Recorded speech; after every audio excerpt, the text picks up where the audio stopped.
of the Philippines sa kanilang pag-accommodate and sa kanilang actions sa aming Office of the Vice President budget. Ma'am, bakit dito sa...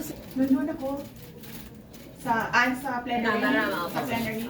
Yes. Oo. Hindi na kami umatenda doon sa plenary kasi alam naman namin na paulit-ulit lang din yung mga tanong nila unrelated to the submitted budget of the Office of the Vice President. Is there any dito ba yung sa hoping, ma'am, na Of course, lahat ng personnel ng Dr. Bongo na gusto naman din talaga magtrabaho ng lahat. And kung walang budget, walang project, wala din silang gagawin. At meron din mga personnel na mawawalan ng trabaho kapag tinanggal yung budget para sa kanilang sweldo. Malaking bagay pa na nabalik pa. Malaking bagay po sa OVP na nabalik po yung budget nila. Or mababalik. Of course, yes. Kung mababalik siya, malaking bagay siya. Dahil hindi namin hihindian yung mga lalapit sa opisina namin para humingi ng particularly yung medical and burial assistance dahil yun talaga yung marami na mga requests na lumalapit sa Office of the Vice President. Ma'am, may commitment po ba ang Senate leadership na ibabalik yung tinabes na pondo ng OBP? Wala silang commitment, but sinabi nila pag-uusapan.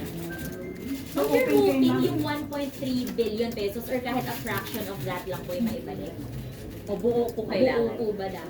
Wala na akong wish sa budget. Sinabi ko na nga noong nandun kami sa House of Representatives na kung ano yung pleasure ng Congress, both House of Representatives and Senate, yun na yung masusunod. As I said, that they have the power of the purse. So kami, susunod lang kami kung ano yung bibili na budget. Pero kung ano man yung maiwan, kung meron man maiwan, tutuloy pa rin kami sa kung ano yung ipagkasya namin na mga pwedeng serbisyo doon sa ibibigay na budget. If hindi mabalik, may mawawalan po ba ng trabaho sa OVP, ma'am? Yes, oo. Meron kasi kaming mga OVP personnel na yung charges nila nakita namin na natanggal. Yung budget source nila natanggal. So meron talagang mga OVP personnel, particularly sa satellite offices na mawawalan ng trabaho. Marami-rami din yun. Pero How many are you looking at, ma'am? Approximate lang ito sa akin na 200 kasi hindi ko na maalala yung exact number.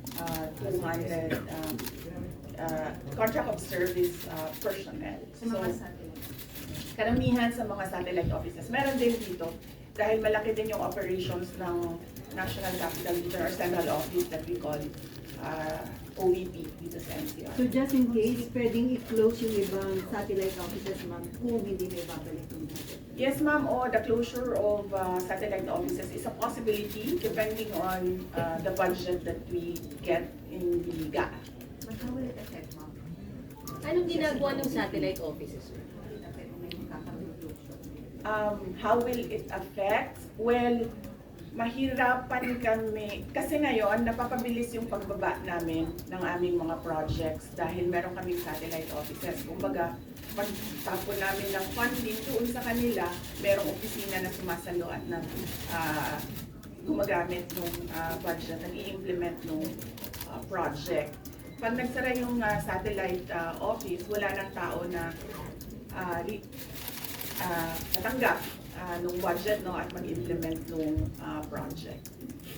Would you care to comment about President Duterte po na humaharap kayo sa investigasyon? Kausap ni President Duterte and hindi ako nanood noong hearing ngayon sa House of Representatives kasi nag-prepare kami. We did not know what will happen in the Senate OVP budget hearing, so we were preparing for that. What do you intend to watch, ma'am, after? We'll see. Maganda yung data ko. Ubus na ata yung data ko eh.